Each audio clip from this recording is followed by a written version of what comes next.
लेकिन हमारे साथ हो क्या रहा है, हमारे साथ क्या हो रहा है, हमारे साथ खिलवाड़ हो रहा है।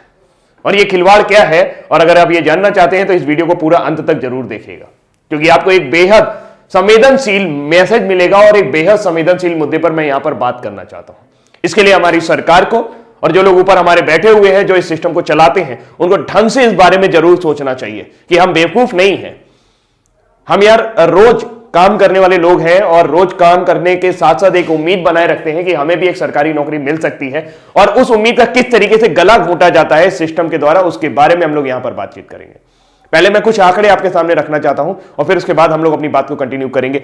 आंकड़े कुछ इस तरीके से हैं कि आरआरबी एनटीपीसी का फॉर्म आता है। कब आता है, मैं आपको डेट मेंशन करता हूं। यह फॉर्म आया था 1 मार्च को, 31 मार्च इसकी लास्ट डेट थी भरने की। 35,000 के आसपास वैकेंसी थी। इसके बाद एक दूसरा फॉर्म आता है 12 मार्च को, और 12 अप्रैल थी उसकी लास्ट डेट भरने की। वो थी आरआरबी ग्रुप डी, जिसे ग्रेड डी भी कहा जाता है। इसमें 1 लाख से ऊपर वैकेंसी थी।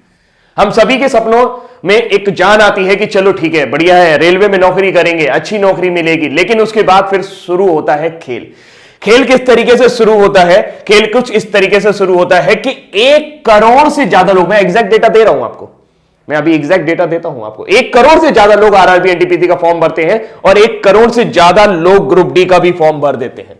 अगर आप देखें तो 1,26,30,885 लोगों ने एनटीपीसी का फॉर्म भरा हुआ है और 1,15,67,248 लोगों ने आपका ग्रुप डी का फॉर्म भरा हुआ है। और अगर हम इस आंकड़े को और आगे लेके जाएं दोस्तों, तो ये आंकड़े और भी ज्यादा चौंकाने वाले हैं कि अगर आप टोटल फॉर्म भरे जाने की संख्या देखें तो ये इतनी बड़ी संख्या है कि 2,41,98,133 लोगों ने फॉर्म भरा है। सिर्फ 1 लाख वैकेंसी ग्रुप डी, अगर उसमें 35,000 एनटीपीसी भी जोड़ दे तो 1,35,000 वैकेंसी के लिए। आप समझ सकते हैं कि आज की डेट में बिल्कुल एकदम सिंपल सा आइडिया यह है कि भारत में 10 करोड़ लोग बेरोजगार हैं, जो किसी ना किसी तरह की बेरोजगारी से ग्रस्त है, जिनकी डेली की इनकम 200 रुपए भी नहीं है। जी हां, जो महीने में 6,000 रुपए भी नहीं कमा सकते हैं। आज की डेट में 80 रुपए पेट्रोल हो गया। और सबसे बड़ी बात है कि मार्च का फॉर्म आया, फिर कहते हैं कि टेंटेटिव डेट आपके एग्जाम की हो जाएगी सितंबर, जून से सितंबर के बीच में आपका एग्जाम करा देंगे। बहुत बढ़िया बात है। अब सबसे बड़ी बात यह है कि इन्होंने इस फॉर्म के लिए जनरल कैटेगरी से 500 रुपए लिए थे। कितने लिए थे? 500 रुपए। ग्रुप डी के लिए भी 500 और एनटीपीसी के लिए भी 500। अगर मैं मान लेता हूं सारे जनरल लोगों ने भरा होगा तो यह मैक्सिमम अमाउंट पहुंचता है 1200 करोड़ रुपए, 1,200 करोड़ रुपए। अगर मैं मान लेता हूं कि सारे के सारे कैटेगरी वाले लोगों ने फॉर्म भरा होगा जिनके फॉर्म की फीस 250 रुपए थी, तो यह आंकड़ा पहुंचता है जस्ट हाफ 600 करोड़ रुपए। लेकिन ऐसा होगा नहीं कि सारे जनरल ने भरा हो, सारे एससी ने भरा हो या सारे कैटेगरी वाले लोगों ने भरा हो।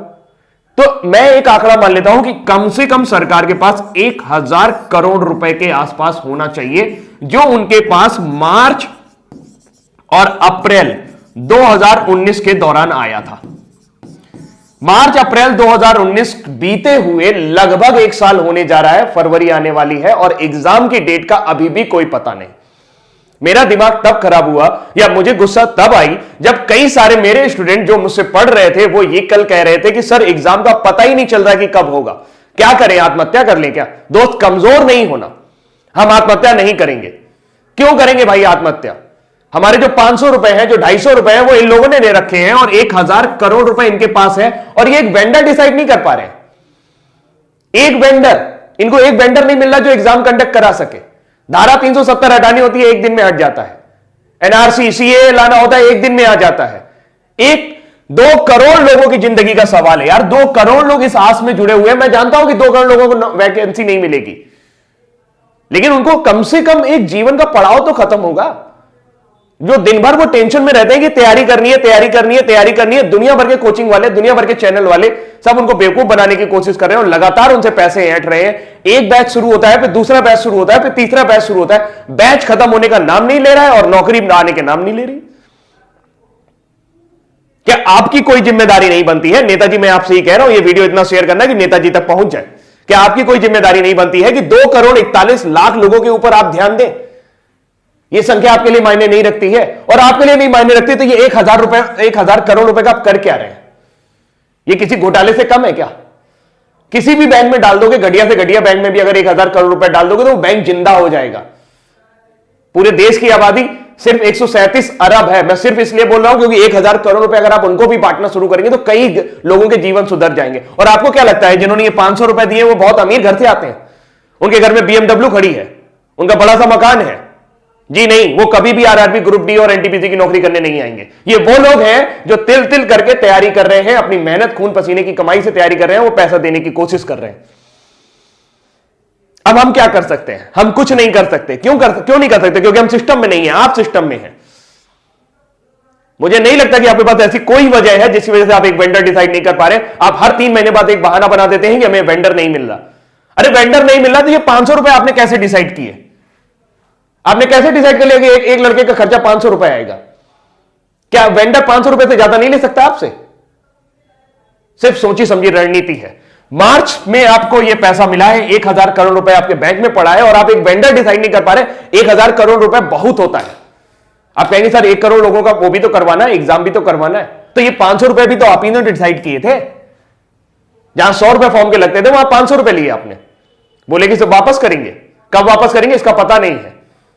आप सिर्फ और सिर्फ बिजनेस कर रहे हैं और इस 1000 करोड़ रुपए को घुमा रहे हैं। ये जनता का पैसा है और जनता जवाब मांगेगी आपसे। दोस्त नेताजी आप भी ध्यान से सुन लीजिए, जो लोग भी ये वीडियो देख रहे हैं भाई, अगर उनको मेरी बात सही लग रही हो या लग रही हो, मेरी बात सही लग रही हो या लग रही हो, लेकिन बात है सच्ची। मुझे गुस्सा इसलिए आता है क्योंकि मैं एक टीचर हूं और बहुत सारे बच्चे ऐसे हैं जो मुझसे पढ़ते हैं और उनके अरमानों को जब मैं घुटता हुआ देखता हूं, जब उनके चेहरों को मैं उदास देखता हूं सिर्फ इस वजह से कि सर समय बीतता जा रहा है और हमारी एनर्जी, जी हां, आपके पास जो 65% युवा है उसमें से 2 करोड़ 41 लाख लोग अभी भी इस एग्जाम की तैयारी कर रहे हैं। ये सिर्फ एक एग्जाम की बात है। एसएससी के साथ भी आपने यही किया था। लोगों के 1-1 साल आपने बर्बाद कर दिया और इस तरीके के कई साल आप बर्बाद कर रहे हैं। उत्तर प्रदेश में वैकेंसी और लटकी पड़ी है 69,500, उसमें भी कोर्ट केस चल रहा है। अरे जब नौकरी देनी नहीं होती तो निकालते क्यों है यार? क्यों मजाक करते हो हमारे साथ? जब देनी नहीं होती तो निकालते क्यों मजाक करते हो हमारे साथ? हमारा जीवन इस तरीके से एक सपना बुनना शुरू कर देता है कि नौकरी लगेगी, नौकरी लगेगी। जिस उम्र में उनकी एनर्जी बढ़नी चाहिए, आपको क्या लगता है कि इतना हतोत्साहित युवक आप लोगे तो आप उससे अच्छा काम करा पाओगे? जो 1 साल 2 साल तैयारी करके आया होगा, जिसके लिए नौकरी मिलना ना मिलना सब बराबर हो चुका होगा।